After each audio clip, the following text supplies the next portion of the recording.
I went to a restaurant last weekend, and the food was great. Everything was great. The test results came back. Everything is fine. But I made the reservation on OpenTable because I don't want to talk to a human. And then the restaurant called me, and they said, "Hi, this is the restaurant that you just made a reservation at. We're just calling to confirm your reservation for this Saturday evening at whatever time."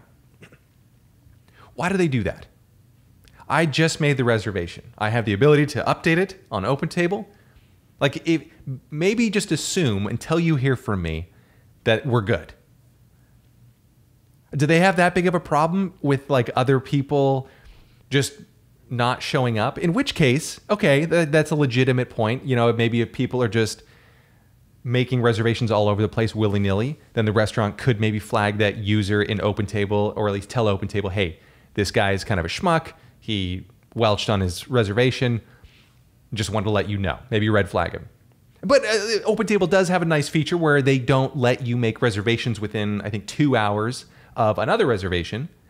So that makes it... Why call me? Just assume we're good unless there's an issue, unless I call you. So I didn't call back.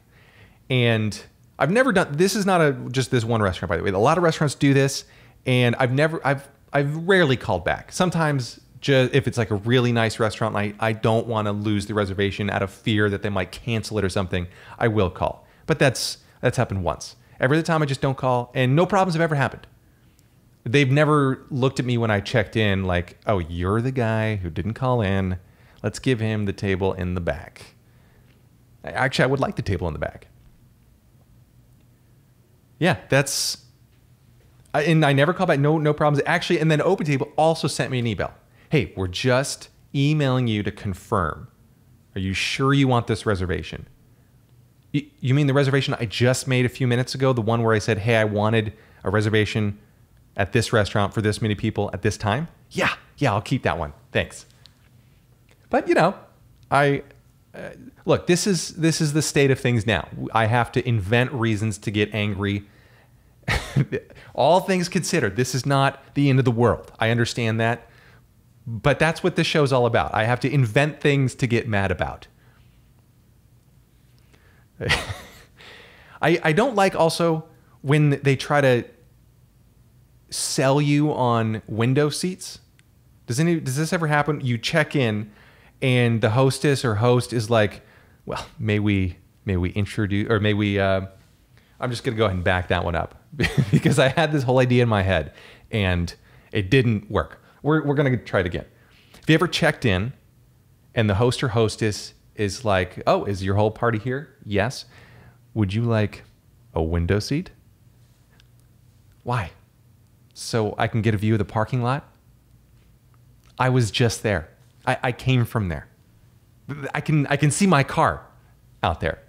What's so nice about this view that you're going to try to sell me on the window seat? Give me a booth. Give me a booth so I don't have to see any other humans. That's the reason I'm going to a restaurant. I want to be out, but away. I like the idea of being near people. I like knowing that there might be other people around, but I don't want to see them. If possible, I don't want to hear them. Unless there's kind of a juicy, gossipy conversation, at the table next to us. That would be kind of fun. And I realize this may not make sense to anybody born during COVID, this pandemic, when restaurants are not happening. But in which case, I don't know why you're listening to this podcast. That would be, you'd be my youngest listener. And welcome to the show.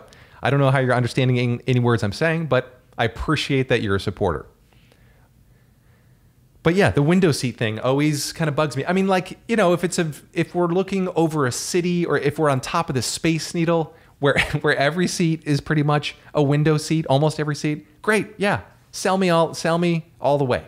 I want the window seat. Because it's beautiful. The view up there is wonderful. Or the Columbia Tower, also in Seattle. I realize these references are all from Seattle, but that's my kind of hometown originally. But yeah, the window seat, we're at an Outback Steakhouse. Okay, I don't want to look across the street and see the strip mall. but the window seat's a big deal.